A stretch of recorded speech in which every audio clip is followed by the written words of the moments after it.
Hello everyone and welcome back to another video. My name is ScubaDaddy and today I'm going to be showing you the best settings to use in Once Human so you get the best frame rate and less input lag, so you will have the advantage over other people in PvP scenarios and also PvP when there's a lot of mobs spawning around you. But before we get into the video, make sure you subscribe because we are on the road to 1,000 subscribers. That's the goal, guys, the first goal of the channel.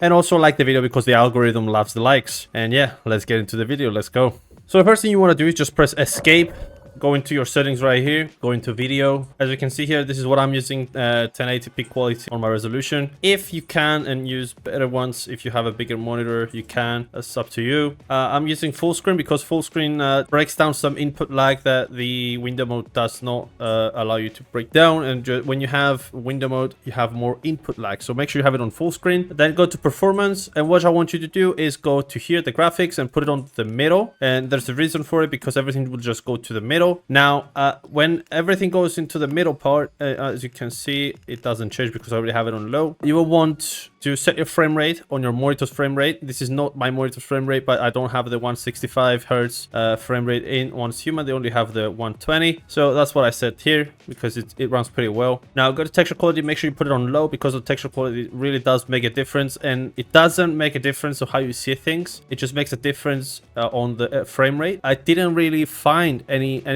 that was different from the texture quality, to be honest with you. Render scale, you can just keep it on 100. That's fine. Anti-aliasing, it depends on you. If you want to leave it on high, if you want to put it on low, that's just your preference as well. Now the shade, this is an important one. Everything that has to do with shadows, it ruins your frame rate. Now if you don't have a good PC and you don't have a high-end PC, you want to lower your shadows. So I have it on low, very low VFX.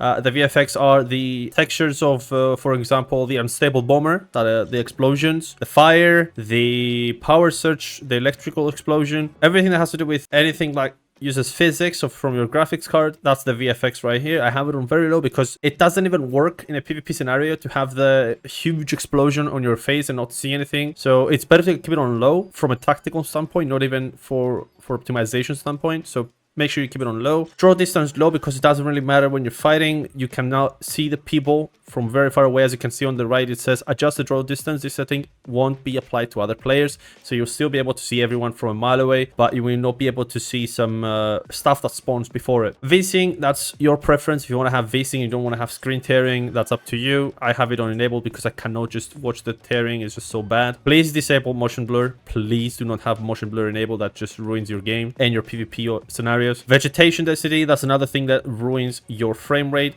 Please lower it. It's literally the grass and everything that has to do with grass. When I escape, you will see that I still have a lot of grass on the ground. So make sure you put it on low. It doesn't really matter if you're looking for the best optimization to have a better PvP scenario or PvE scenario. Please have it on low. It doesn't really matter if you have it on high. The high just has a lot of stuff on your face and also lags your game. And also put it on the detail on low because detail is literally like the small details on like wooden textures or like stones and stuff like that, which you don't really mind. I mean, you're not playing the game. If you want to take some pictures, of course, just turn everything too high. But if you want to play the game fully optimized without any lag, and the game is still not optimized well, it is an early access game. It's not like really optimized to play it on high graphics right now. So I would suggest you put these settings right here because they work pretty well for me.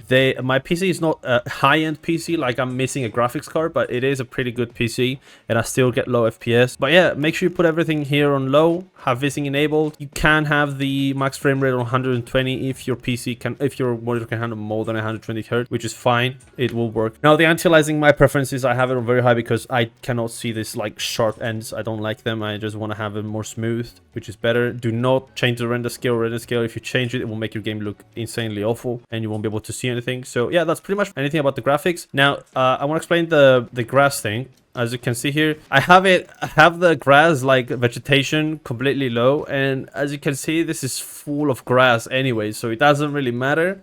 Just put it on low. It will make a difference. Right now, as I'm seeing, I get like 100 FPS. Yeah, it's pretty good. Now, I don't see any like graphic problems now that I put it on low. I'm still seeing like, this is the magic of Unreal Engine 5. This game is built on Unreal Engine 5. It's still gonna look good even on low graphics. So yeah, it doesn't really matter. Just put it on low. Just have it more optimized gameplay so you can hit those shots better. So yeah, guys, that was pretty much it. It's nothing like really insane to do. It's just very easy. Just make sure after you do all these settings, to restart your game because it will need to get restarted to apply the settings. And yeah, after that you will see a huge difference, especially if you're on a low budget PC and you don't have like these new like graphics cards and new CPUs and all that. And yeah, that was pretty much it. That was the settings. Another note that I want to add is if you're using AMD, you could run the Riva Turner and have for the input lag, there is a setting on Riva Turner that I don't really know because I'm using NVIDIA that you can use and lower your input lag. Yeah, the thing is like when you put Riva Turner on and just have it on 60 FPS, it helps